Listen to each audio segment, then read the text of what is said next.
FearCache File 57. Something was breathing inside my walls, and it learned my voice.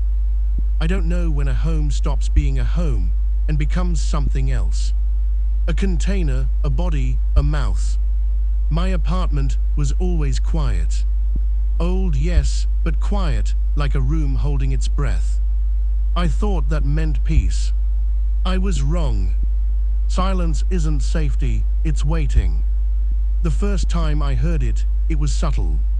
Not a bang, not a scream, those things you can rationalize, blame on neighbors or plumbing. It was breathing.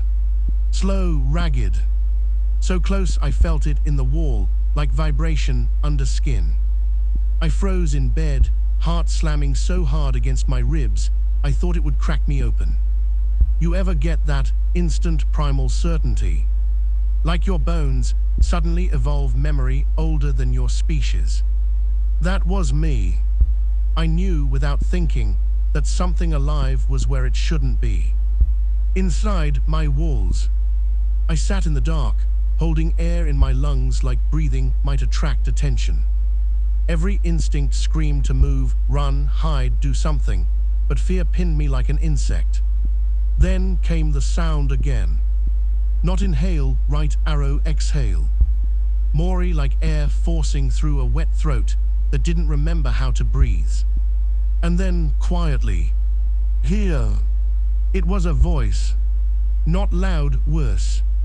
A whisper that sounded like it had learned speech by listening through drywall. I whispered before I could stop myself. Who's there? Silence. Then the wall trembled. You hear me? My blood chilled so fast I felt dizzy. I wanted to believe it was a dream, but terror this sharp doesn't happen in sleep.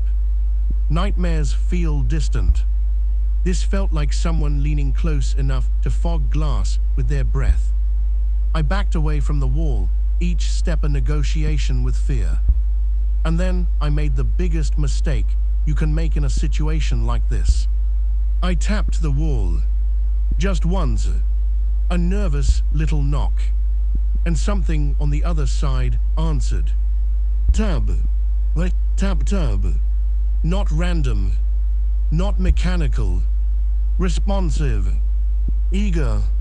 Like it had been waiting for acknowledgement. I whispered, "What do you want?" The breathing thickened.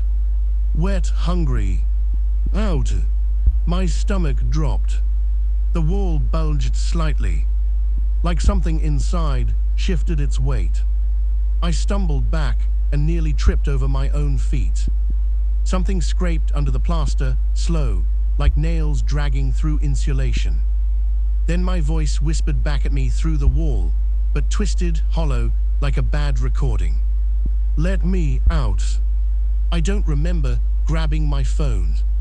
I just remember dialing emergency with shaking fingers. But when the call connected, the voice on the other end wasn't a dispatcher. It was me. Why did you call them? I froze. My own voice, soft, calm, too close. I swallowed, this isn't real. The phone laughed, quietly, breath-catching like lungs filling with dust. Real because you believe. Static hissed in my ear. And beneath it, whispering layered voices, like other trapped throats echoing in there. We are hungry. I dropped the phone. It kept whispering, leaking my fear back at me. The wall cracked, thin at first, then splitting like dry skin. Dust floated, glowing faintly in moonlight. Then a fingertip pushed through.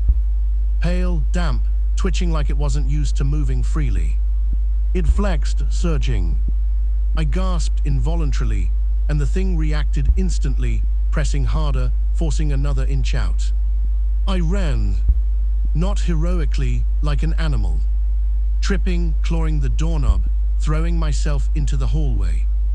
I didn't go back inside. Not to pack, not to breathe. Nothing in that apartment belonged to me anymore, not even my voice. Now I'm in a motel, typing this. The walls here are thin too. I can hear the couple next room talking. TV through plaster. Pipe's footsteps above.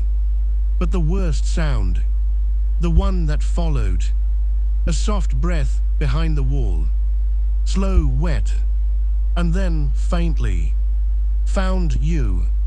If you hear breathing in your walls, don't check, don't answer, and for the love of everything you trust, don't speak first.